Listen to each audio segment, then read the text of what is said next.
The Federalist Papers number 46. The influence of the state and federal governments compared. From the New York Packet. Tuesday, January 29, 1788. Madison. To the people of the state of New York.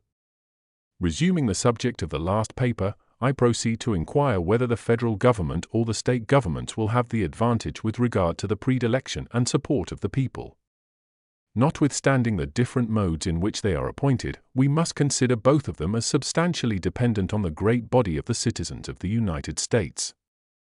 I assume this position here as it respects the first, reserving the proofs for another place.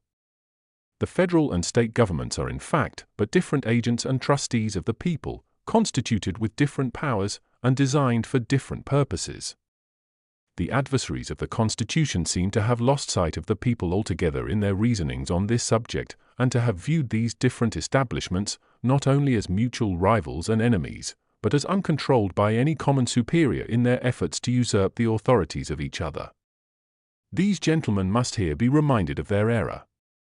They must be told that the ultimate authority, wherever the derivative may be found, resides in the people alone, and that it will not depend merely on the comparative ambition or address of the different governments, whether either, or which of them, will be able to enlarge its sphere of jurisdiction at the expense of the other.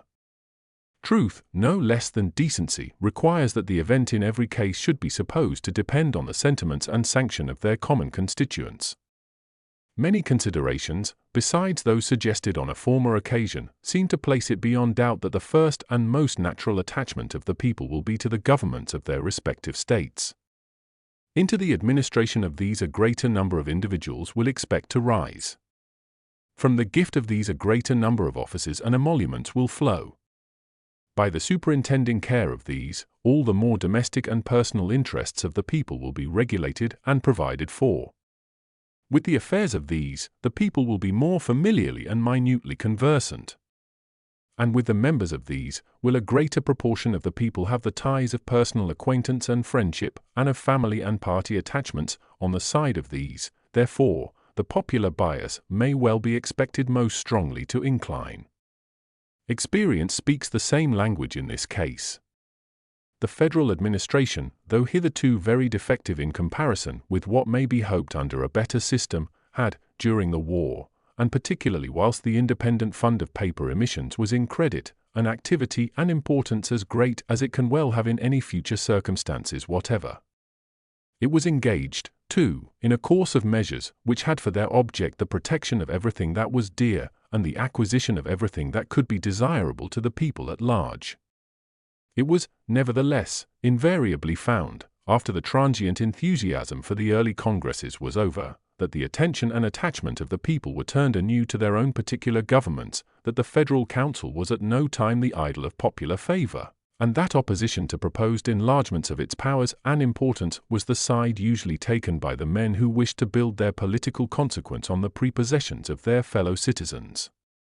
If, therefore, as has been elsewhere remarked, the people should in future become more partial to the federal than to the state governments, the change can only result from such manifest and irresistible proofs of a better administration as will overcome all their antecedent propensities.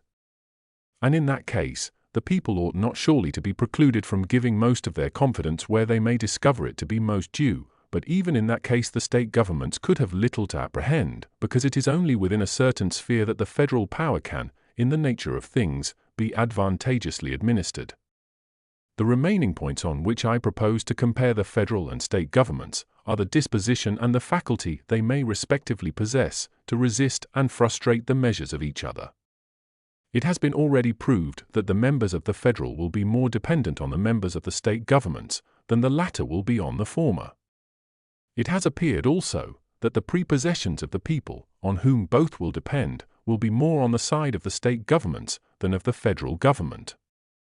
So far as the disposition of each towards the other may be influenced by these causes, the state governments must clearly have the advantage. But in a distinct and very important point of view, the advantage will lie on the same side. The prepossessions, which the members themselves will carry into the federal government, will generally be favorable to the states, whilst it will rarely happen that the members of the state governments will carry into the public councils a bias in favor of the general government. A local spirit will infallibly prevail much more in the members of Congress than a national spirit will prevail in the legislatures of the particular states. Everyone knows that a great proportion of the errors committed by the state legislatures proceeds from the disposition of the members to sacrifice the comprehensive and permanent interest of the state to the particular and separate views of the counties or districts in which they reside. And if they do not sufficiently enlarge their policy to embrace the collective welfare of their particular state, how can it be imagined that they will make the aggregate prosperity of the Union, and the dignity and respectability of its government, the objects of their affections and consultations? For the same reason that the members of the state legislatures will be unlikely to attach themselves sufficiently to national objects, the members of the federal legislature will be likely to attach themselves too much to local objects. The states will be to the latter what counties and towns are to the former. Measures will too often be decided according to their probable effect, not on the national prosperity and happiness, but on the prejudices, interests, and pursuits of the governments and people of the individual states. What is the spirit that has in general characterized the proceedings of Congress? A perusal of their journals, as well as the candid acknowledgments of such as have had a seat in that assembly, will inform us that the members have but too frequently displayed the character rather of partisans of their respective states than of impartial guardians of a common interest, that where on one occasion improper sacrifices have been made of local considerations to the aggrandizement of the federal government, the great interests of the nation have suffered on 100 from an undue attention to the local prejudices, interests, and views of the particular states. I mean not by these reflections to insinuate that the new federal government will not embrace a more enlarged plan of policy than the existing government may have pursued, much less that its views will be as confined as those of the state legislatures, but only that it will partake sufficiently of the spirit of both to be disinclined to invade the rights of the individual states or the prerogatives of their governments. The motives on the part of the state governments to augment their prerogatives by defalcations from the federal government will be overruled by no reciprocal predispositions in the members. Were it admitted, however, that the federal government may feel an equal disposition with the state governments to extend its power beyond the due limits, the latter would still have the advantage in the means of defeating such encroachments.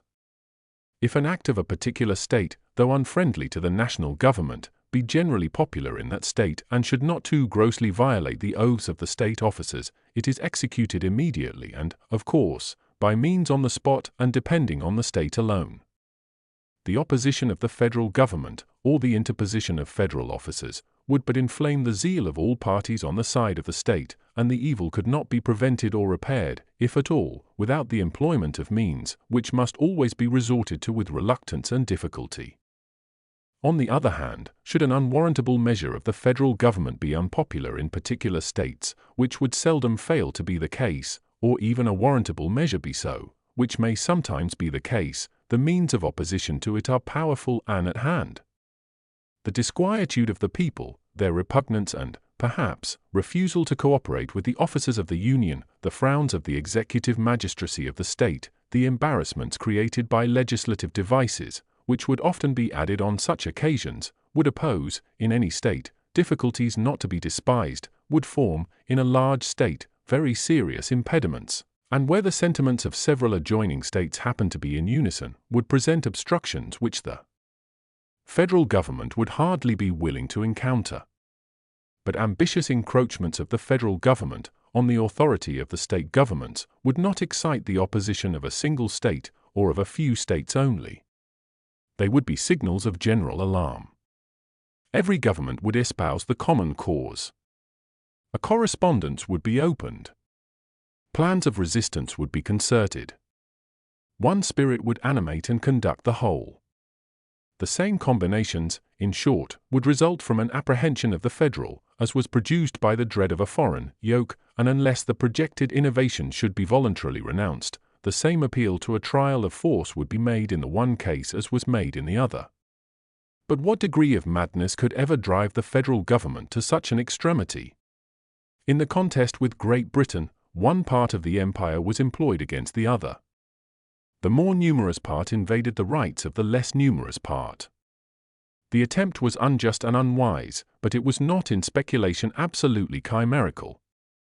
But what would be the contest in the case we are supposing? Who would be the parties? A few representatives of the people would be opposed to the people themselves, or rather one set of representatives would be contending against 13 sets of representatives, with the whole body of their common constituents on the side of the latter. The only refuge left for those who prophesy the downfall of the state government is the visionary supposition that the federal government may previously accumulate a military force for the projects of ambition.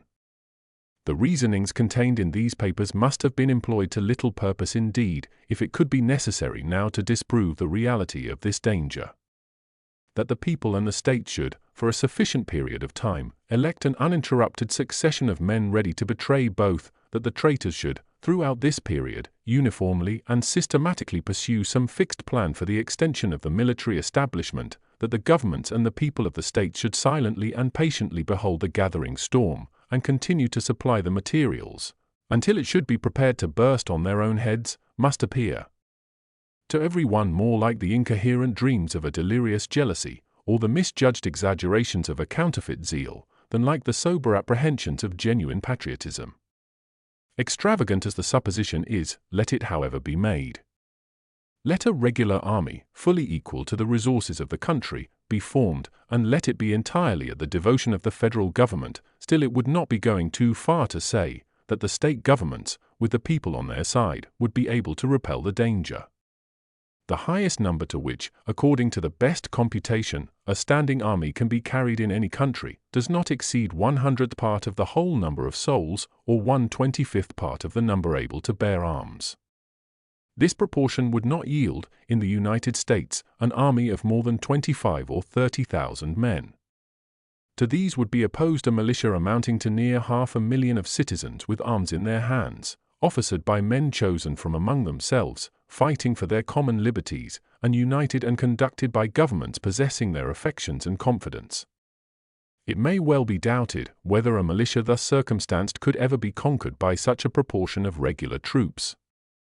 Those who are best acquainted with the last successful resistance of this country against the British arms will be most inclined to deny the possibility of it. Besides the advantage of being armed, which the Americans possess over the people of almost every other nation, the existence of subordinate governments, to which the people are attached, and by which the militia officers are appointed, forms a barrier against the enterprises of ambition, more insurmountable than any which a simple government of any form can admit of. Notwithstanding the military establishments in the several kingdoms of Europe, which are carried as far as the public resources will bear, the governments are afraid to trust the people with arms. And it is not certain that with this aid alone they would not be able to shake off their yokes. But were the people to possess the additional advantages of local governments chosen by themselves, who could collect the national will and direct the national force, and of officers appointed out of the militia by these governments, and attached both to them and to the militia, it may be affirmed with the greatest assurance that the throne of every tyranny in Europe would be speedily overturned in spite of the legions which surround it. Let us not insult the free and gallant citizens of America with the suspicion that they would be less able to defend the rights of which they would be in actual possession than the debased subjects of arbitrary power would be to rescue theirs from the hands of their oppressors. Let us rather no longer insult them with the supposition that they can ever reduce themselves to the necessity of making the experiment, by a blind and tame submission to the long train of insidious measures which must precede and produce it. The argument under the present head may be put into a very concise form, which appears altogether conclusive. Either the mode in which the federal government is to be constructed will render it sufficiently dependent on the people, or it will not. On the first supposition, it will be restrained by that dependence from forming schemes obnoxious to their constituents. On the other supposition, it will not possess the confidence of the people, and its schemes of usurpation will be easily defeated by the state governments, who will be supported by the people. On summing up the considerations stated in this and the last paper, they seem to amount to the most convincing evidence that the powers proposed to be lodged in the federal government are as little formidable to those reserved to the individual states as they are indispensably necessary to accomplish the purposes of the Union, and that all those alarms which have been sounded, of a meditated and consequential annihilation of the state governments, must, on the most favorable interpretation, be ascribed to the chimerical fears of the authors of them. Publius.